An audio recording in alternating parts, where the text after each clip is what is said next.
The Meridian had been complaining for 3 days straight, and Dorian Cole had learned to interpret her groans like a doctor reading symptoms. The old exploration vessel creaked through the void with the enthusiasm of a pensioner climbing stairs, her hull plates singing their metallic protests whenever the navigation system demanded another course correction. Dorian had grown fond of those sounds over the 18 months of their deep space survey mission.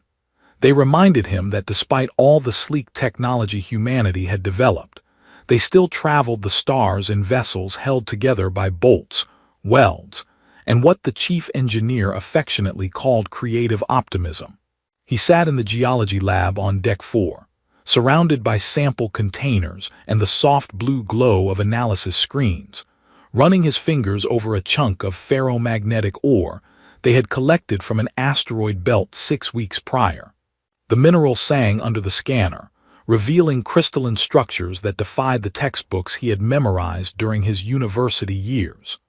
Dorian made a note in his research log, adding a small sketch in the margin because he found that drawings helped him think.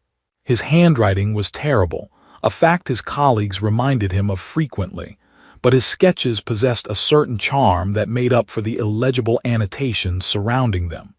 The ship lurched. Dorian grabbed the edge of his workstation as the ore sample rolled across the desk and clattered to the floor. The emergency lights flickered once, twice, then stabilized into their standard white. He waited for the captain's voice over the intercom, the reassuring tone of Commander Vasquez explaining that they had merely encountered some spatial turbulence. Nothing to worry about. Please return to your assigned tasks. The intercom remained silent. Dorian retrieved his sample from the floor and set it carefully back in its container. His shoulder ached, that strange, dull throb that had bothered him since childhood, centered on the birthmark that sprawled across his skin like frozen lightning. The ship's medical officer had scanned it twice during the voyage, each time declaring it a harmless pigmentation anomaly with an unusual metallic content. Silver, she had said, studying the results with furrowed brows. Trace amounts of actual silver in your skin cells, probably absorbed during fetal development from some environmental source. Nothing dangerous, just peculiar.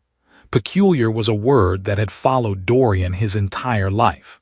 His parents had called the mark peculiar when he was born. The doctors had called it peculiar when no treatment could alter or explain it. And every romantic partner he had ever had called it peculiar before running their fingers over the spiral lines with a mixture of fascination and unease. Dorian had made peace with being peculiar long ago. In his experience, the universe itself was peculiar, and anyone who expected otherwise was setting themselves up for disappointment. The ship lurched again, harder this time. Alarms began their shrieking chorus throughout the corridor outside his lab. Dorian secured his samples with practiced efficiency, locked down the sensitive equipment, and made his way toward the main corridor where crew members were already rushing past in various states of controlled panic. He spotted Lieutenant Chen, the junior navigator, her face pale beneath the emergency lighting. "Well," Dorian said, falling into step beside her, "I assume this means we are not stopping for lunch." "The gravitational readings are impossible," she replied, her voice tight. "We are being pulled toward the planet. All of our thrusters are firing at maximum, and we are still accelerating toward the surface." Dorian considered this information. The planet in question was Verath, a world that had appeared on no survey charts until 3 days ago when their sensors detected its crystalline signature hiding behind a dense asteroid field. They had approached for a routine preliminary scan, the kind of distant observation that preceded any landing decision. The planet had looked beautiful on the monitors, all geometric light patterns and prismatic reflections, like someone had carved an entire world from living gemstone. "On the bright side," he offered, "at least it is a pretty planet to crash into." Lieutenant Chen stared at him with an expression that suggested she did not appreciate his perspective. Dorian shrugged. He had learned long ago that panic accomplished nothing useful, and if he was going to die in a fiery wreck on an uncharted world, he preferred to do so with his sense of humor intact. The bridge was chaos when they arrived. Commander Vasquez stood at the central console, her dark eyes fixed on the viewscreen where Vareth grew larger with each passing second. The planet's surface was a maze of towering crystal formations, spires and arches and geometric impossibilities that caught the light of the distant sun and scattered it into rainbows. Under different circumstances, Dorian would have found it breathtaking. Under current circumstances, he found it concerning. "All hands to escape pods," Vasquez announced, her voice cutting through the alarm noise with practiced authority. "We have lost navigational control. The Meridian will not survive atmospheric entry. You have 4 minutes." Dorian did not need to be told twice.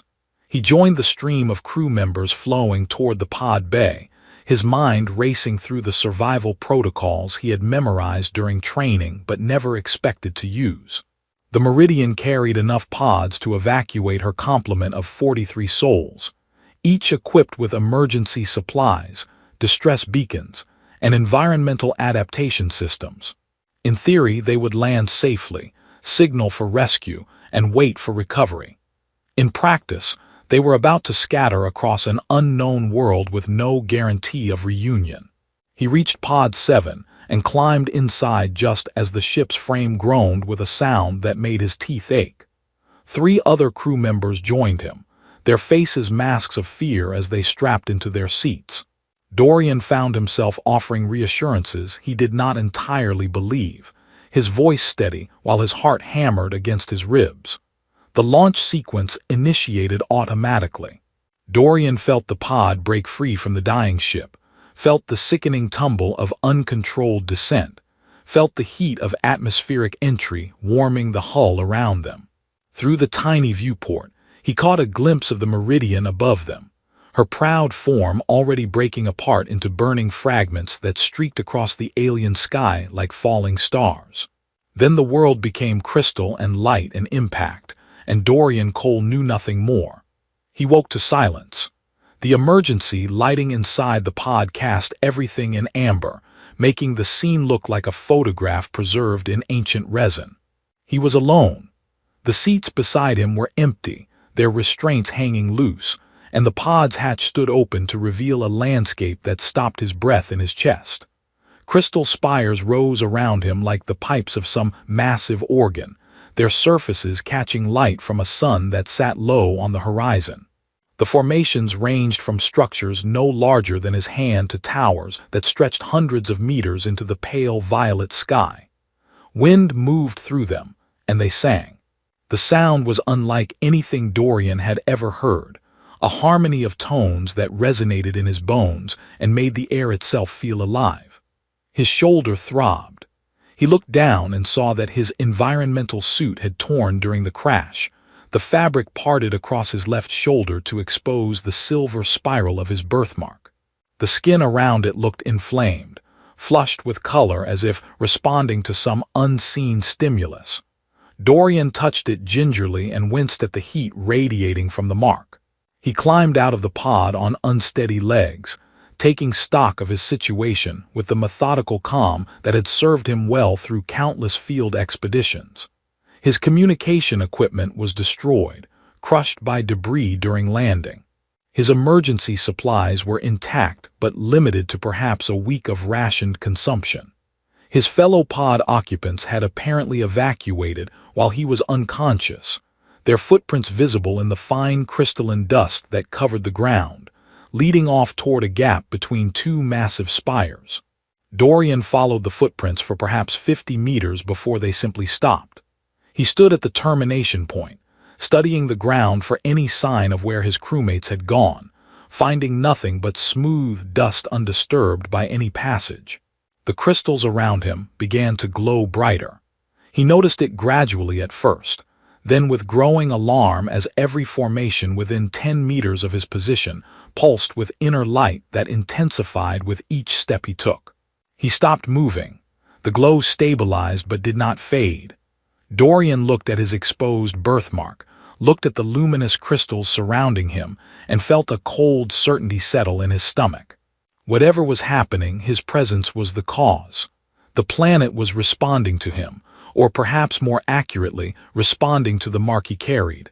Wonderful, he muttered to the empty air. I always wanted to be a human nightlight. Movement caught his eye. Figures emerged from between the crystal spires, tall and graceful, their blue skin catching the ambient light in ways that made them seem carved from the same material as the world around them. Their ears rose to elegant points, swept back against skulls that were otherwise remarkably human in their proportions. They wore armor that appeared to be grown, rather than forged, crystalline plates that moved with their bodies like a second skin. Dorian raised his hand slowly, the universal gesture of peaceful surrender. The figures approached with weapons drawn, their expressions unreadable, their silver eyes fixed on his shoulder where the spiral mark blazed against his pale human skin. They bound his wrists with crystalline filaments that hummed against his skin, not painfully, but with a vibration that seemed to pulse in rhythm with his heartbeat. Dorian offered no resistance as they secured him, recognizing the futility of struggle against beings who moved with the fluid precision of predators entirely comfortable in their environment. The tallest among them, a male whose blue skin bore intricate patterns of lighter pigmentation across his cheekbones, spoke in a language that flowed like water over stones. Dorian's translation implant caught fragments, isolated words that his software attempted to parse without sufficient context. Outsider, mark, throne, queen. I appreciate the hospitality, Dorian said, knowing they could not understand him but finding comfort in the sound of his own voice. I was hoping for a welcome committee, though I pictured fewer weapons and perhaps some refreshments.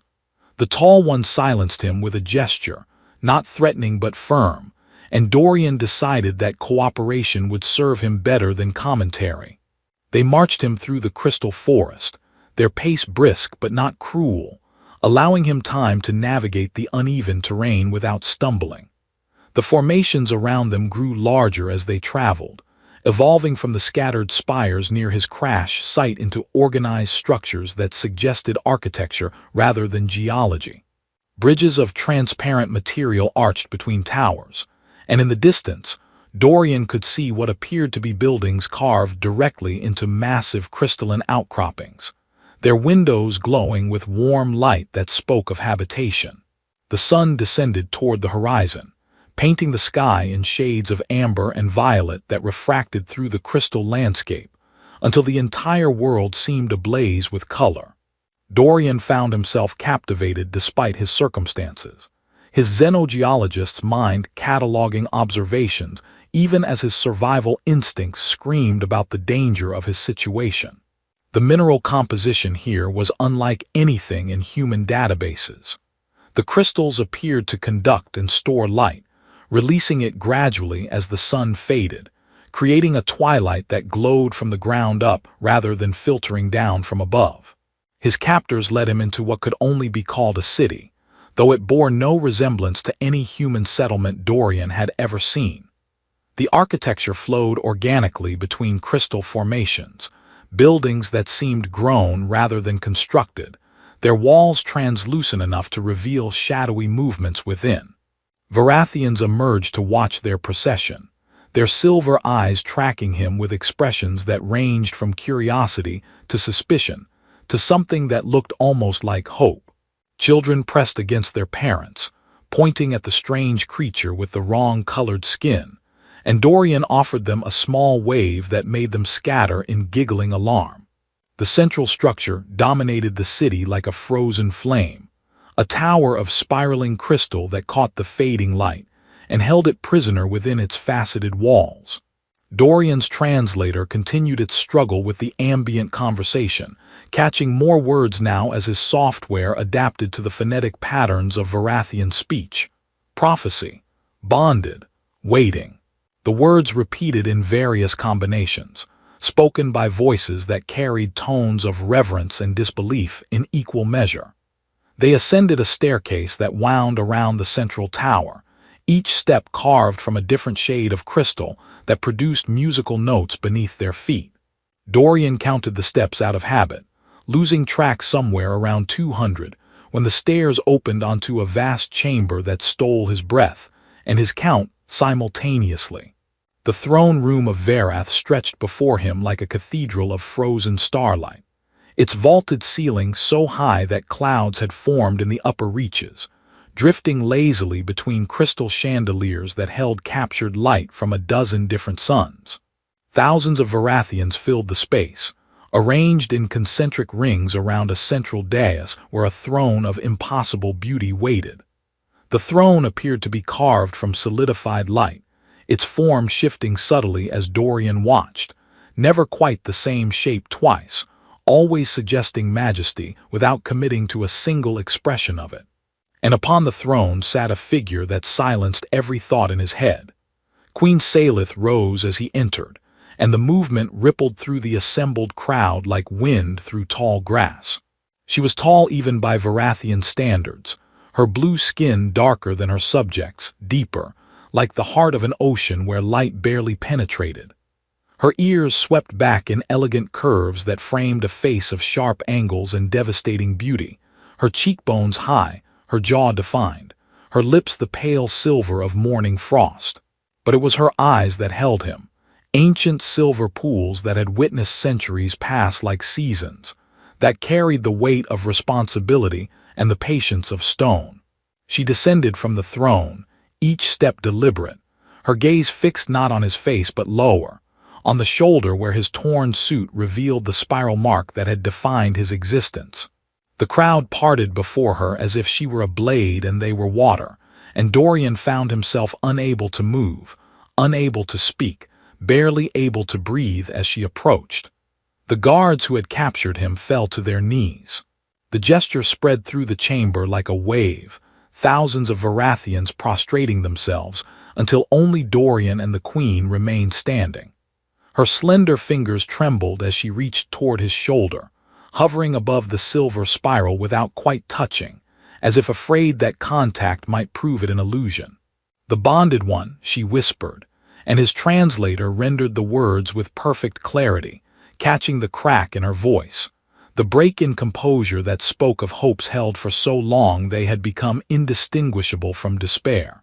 "We have waited 3,000 years. Dorian's mouth opened and closed several times before words emerged. 3,000 years is a considerable wait. I apologize for the delay, but in my defense, I was not aware I had an appointment." Salith's eyes lifted to meet his, and he saw the tears forming there, silver trails that traced paths down her blue cheeks like rivers of liquid metal. She did not seem to register his words, or if she did not care about their irreverence.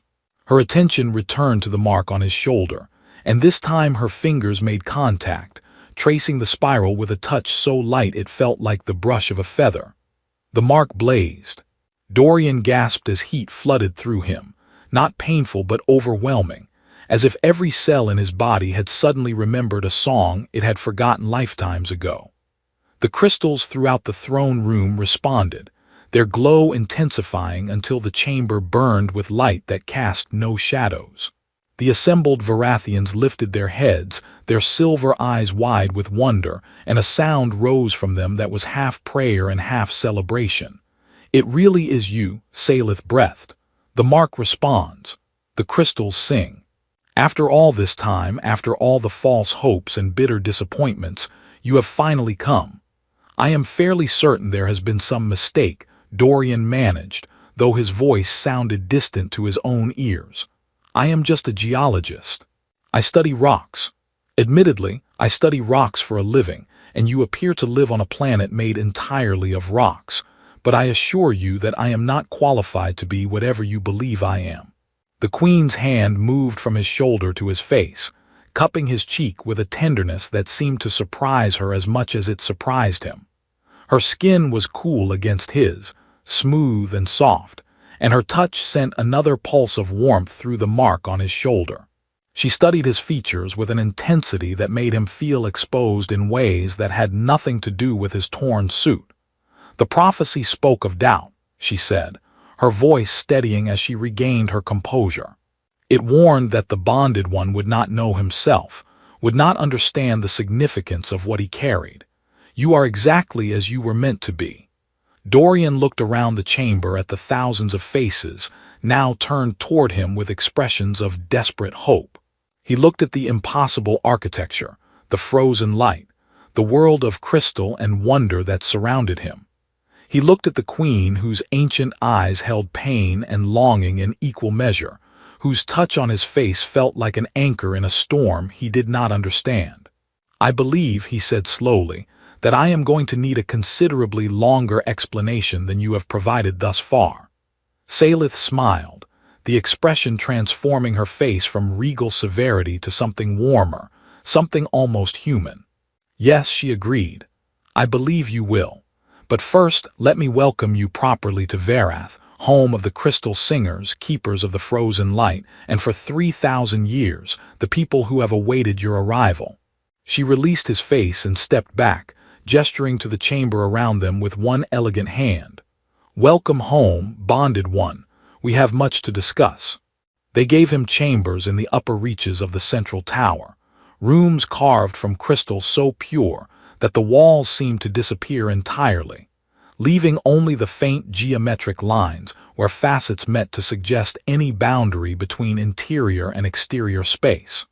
Dorian stood at what he assumed was a window, watching the city of Verath pulse with bioluminescent rhythm as its inhabitants settled into their evening routines.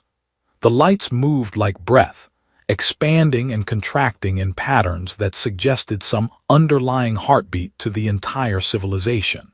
A servant had brought him clothing to replace his torn environmental suit, garments of woven crystal fiber that felt like silk against his skin, but carried a subtle warmth that adjusted to his body temperature.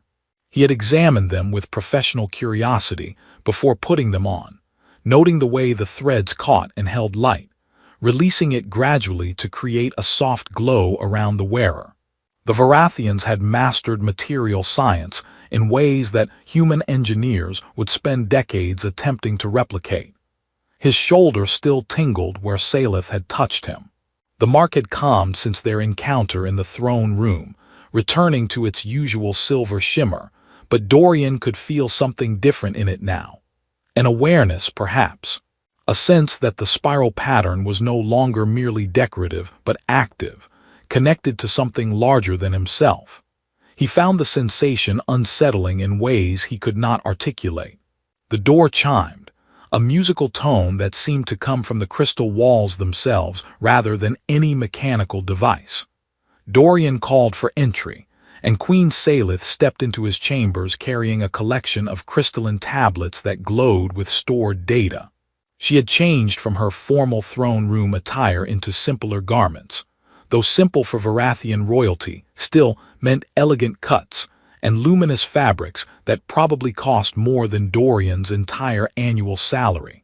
Her hair, which had been bound in an elaborate arrangement of braids and crystal ornaments, now fell loose around her shoulders in waves of deep indigo that caught the ambient light. "I hope the accommodations are acceptable," she said, setting the tablets on a table that grew from the floor like a frozen fountain.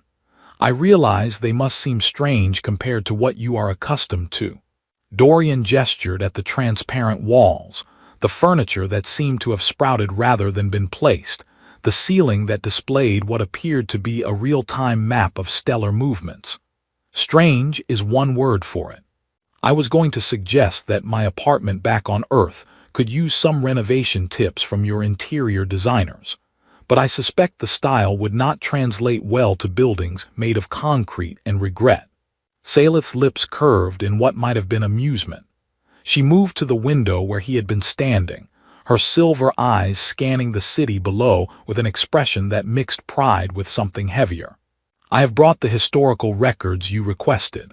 The prophecy and its origins, the nature of the mark you carry, the circumstances that led my people to wait 3,000 years for your arrival." She paused, her elegant ears tilting slightly backward in what Dorian was beginning to recognize as a gesture of uncertainty. "I must warn you that some of what you learn may be difficult to accept. More difficult than discovering I am apparently the subject of an ancient alien prophecy. Dorian settled into a chair that adjusted its shape to accommodate his human proportions.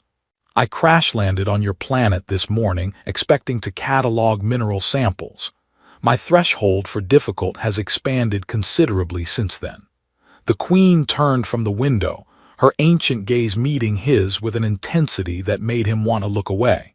She crossed the room and took a seat across from him, close enough that he could smell the subtle fragrance that clung to her skin, something floral and crystalline that had no equivalent in his experience.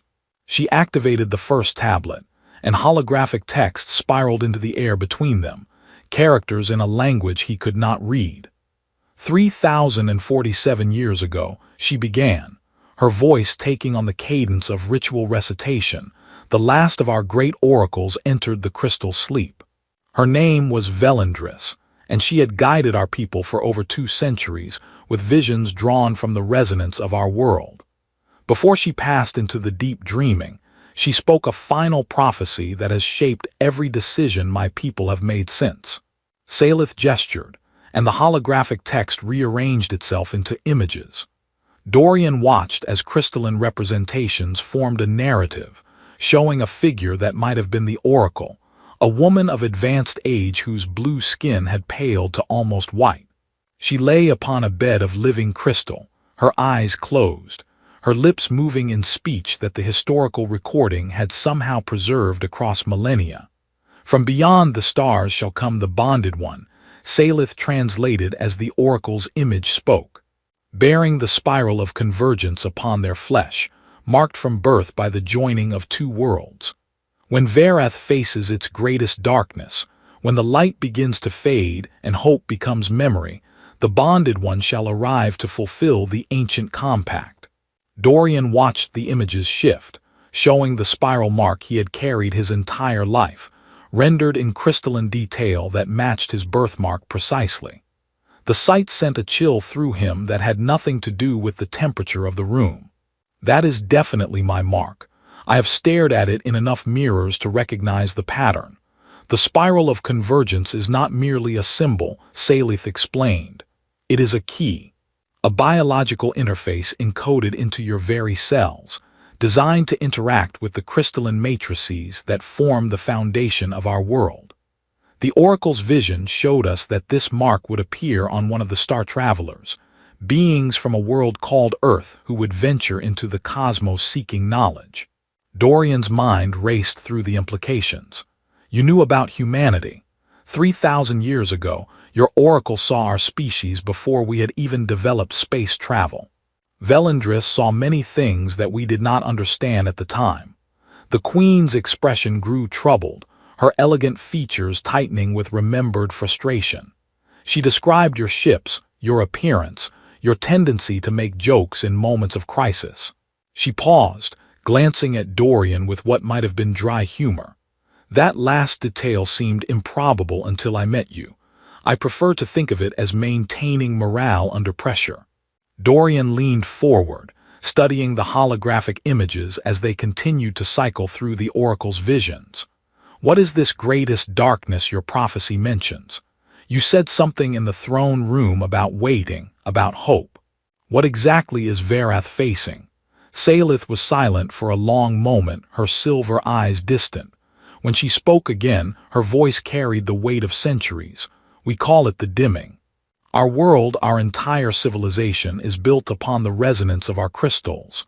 They store light, conduct energy, enable communication across vast distances. They are the foundation of everything we have achieved. And they are dying. She rose and moved to the window again, her silhouette framed against the glowing cityscape. Dorian watched her shoulders tense, saw the way her hands clasped behind her back with fingers intertwined. For the past 800 years, the crystals have been losing their resonance.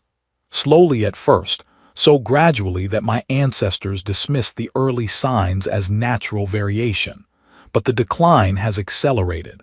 The outermost regions of our world have already gone dark, their crystal formations silent and cold. If the process continues, our entire civilization will fail within 3 generations. The holographic display shifted to show maps of Verath. regions marked in varying shades that clearly indicated the spread of this dimming from the planet's edges toward its core.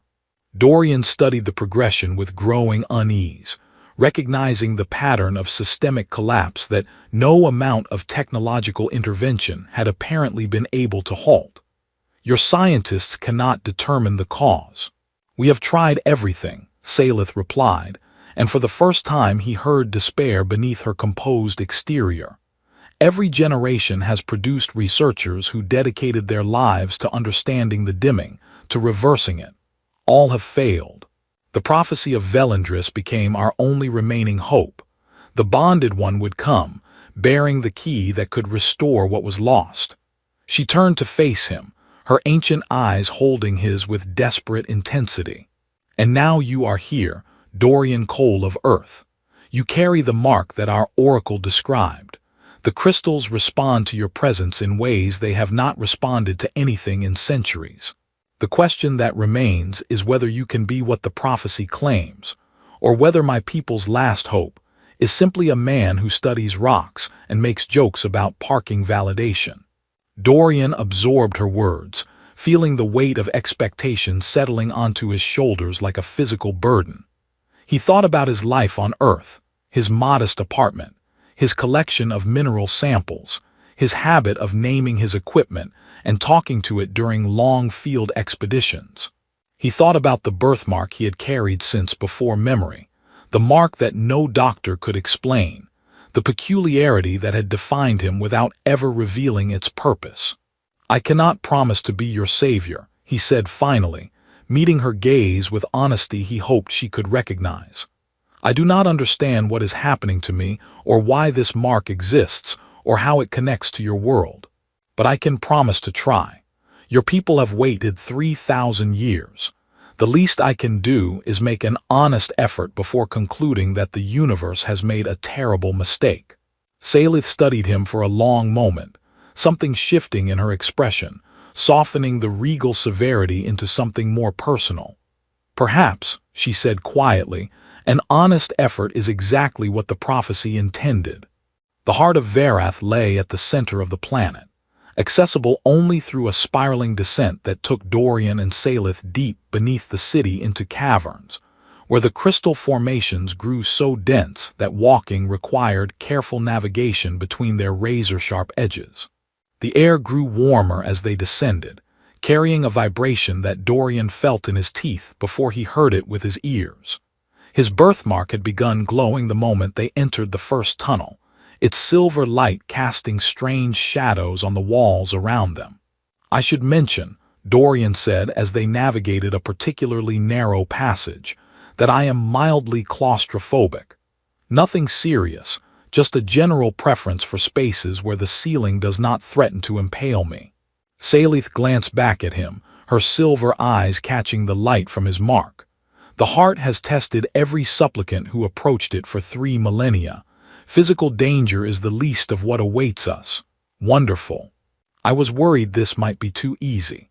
They emerged from the passage into a chamber that defied comprehension. The heart of Varath hung suspended in the center of a hollow sphere, a crystal formation larger than any building Dorian had ever seen, its facets containing light that seemed to come from somewhere beyond normal space. Colors existed within it that he had no names for, hues that human eyes had never evolved to perceive, yet here they were, burning themselves into his memory. The chamber walls were lined with thousands of Varathians who had gathered to witness the ceremony, their blue faces illuminated by the heart's radiance, their expressions carrying the desperate hope of a people facing extinction. High Counselor Vethris stood at the ceremonial platform, his opposition to Dorian's legitimacy written in every rigid line of his posture. He had argued against this ceremony for 3 days, demanding additional proof, questioning the authenticity of the mark, suggesting that the prophecy had been misinterpreted. Salith had overruled him, but his faction remained numerous and vocal. If Dorian failed here, they would have all the justification they needed to reject him entirely. The bonded one must touch the heart, Vethris announced, his voice carrying through the chamber with practiced authority. If the prophecy speaks true, the crystal will recognize him and reveal the path to our salvation. If the prophecy speaks false, the heart will reject him as it has rejected every other who dared to claim the title. Dorian looked at Salith, finding her silver eyes already fixed on him. Over the past days they had spent together, studying the archives, discussing the prophecy, sharing meals in her private chambers while she taught him about her world, and he told her stories of Earth that made her laugh. Something had grown between them. Not love, perhaps, not yet, but the foundation upon which love might build. A connection that felt older than their meeting, deeper than their brief acquaintance should allow. "Whatever happens," she said quietly, stepping close enough that only he could hear, "you have already given my people something they had lost." Hope is not a small gift, Dorian Cole. He wanted to make a joke, to deflect the weight of the moment with humor as he had done his entire life. But looking into her ancient eyes, seeing the vulnerability she had hidden behind centuries of composed rule, he found that jokes would not come. Instead, he reached out and touched her face, brushing his fingers across her blue cheek in an echo of how she had touched him in the throne room. "I will try not to disappoint," he said. He turned and walked toward the heart, feeling the vibration intensify with each step. The mark on his shoulder blazed brighter, sending pulses of warmth through his entire body. Memories surfaced unbidden, moments from his life that he had nearly forgotten. His mother's voice singing him to sleep. His father's hands teaching him to identify minerals by touch. The first time he had looked at the stars and felt the inexplicable certainty that something out there was waiting for him. The heart loomed above him, its surface alive with moving light. Dorian raised his hand, watching his own fingers tremble, and pressed his palm against the crystal. The universe opened. He saw everything. The ancient compact between two worlds, forged when humanity was still young and Varath was at the height of its glory. Travelers from Earth, humans who had discovered methods of crossing the stars long before recorded history, had come to Varath seeking knowledge. They had found a civilization of crystal singers who could shape light itself, and in the exchange that followed, both peoples had been transformed. The mark Dorian carried was a key, yes, but also a promise. A biological covenant encoded into a single human lineage, passed down through generations who never knew what they carried, waiting for the moment when it would be needed. He saw the dimming's true cause, not decay or natural decline, but a severing. The compact between worlds had been broken when the ancient human travelers departed, their connection to Varath maintained only through the mark they left behind. Without that connection, without the resonance between human consciousness and Varathian crystal, the heart had begun to fade. It needed both frequencies to sing properly. It needed both peoples to be whole. He saw Salith, not as she was now, ancient and burdened, but as she had been when she first took the throne. Young and fierce and terrified, inheriting a dying world and a prophecy she desperately wanted to believe. He saw the centuries of waiting, the false hopes and bitter disappointments, the suitors and supplicants who had tried to claim the mark through deception. He saw her loneliness, her dedication, her refusal to abandon hope even when hope seemed foolish. And he saw himself, not the man he had been, uncertain and self-deprecating, hiding behind humor to avoid confronting the peculiarity that had always set him apart. He saw the man he could become, the bridge between worlds, the one who could restore what had been lost. The heart sang. The sound filled the chamber, filled the city, filled the entire planet with a resonance that had been silent for 3,000 years. Light erupted from the crystal in waves that rolled outward like ripples in a cosmic pond, racing toward the dark edges of Varath, where the dimming had claimed so much. Dorian felt the connection establish itself, felt his consciousness merge with something vast and ancient and achingly beautiful. When he opened his eyes, he was lying on the platform with Salith kneeling beside him, her hands gripping his, her face wet with silver tears. The heart blazed above them with light that seemed somehow warmer, more alive than before. And throughout the chamber, the assembled Varathians were singing, their voices joining the crystal's resonance in a harmony that shook the walls. "The mark," Salith breathed. "Look at your mark." Dorian looked. The spiral on his shoulder had changed, its silver lines now interwoven with threads of blue that matched Salith's skin exactly. The pattern pulsed with light that synchronized with the heart's rhythm, with the song of the crystals, with the heartbeat of an entire world. "The dimming will reverse," he said, knowing it without understanding how he knew. "The connection is restored. Your world will heal." "Our world," Salith corrected, her fingers tightening on his. "The compact joins us, Dorian, Earth and Verath, human and crystal singer. You are not a visitor here. You never were." High Counselor Vethris had fallen to his knees with the rest, his opposition shattered by the undeniable evidence of the heart's acceptance. The ceremony had proven what the prophecy had promised.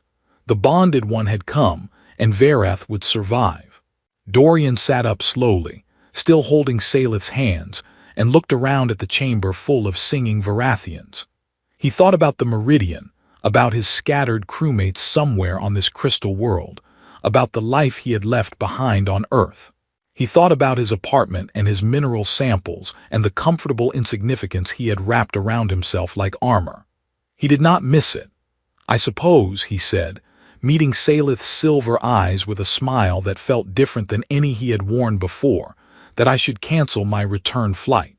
The Queen of Verath laughed, the sound bright and young and free of the weight she had carried for so long. She pulled him to his feet and turned to face her people, their joined hands raised in triumph. The heart sang around them, the crystals of Verath awakening from their long slumber, and somewhere in the distance, light was returning to places that had known only darkness for centuries. Dorian Cole had spent his entire life feeling peculiar, feeling out of place, feeling like he was waiting for something he could not name. Standing in the heart of an alien world with the hand of a queen in his, watching light restore hope to a civilization that had waited 3,000 years for him, he finally understood what he had been waiting for. He had been waiting to come home,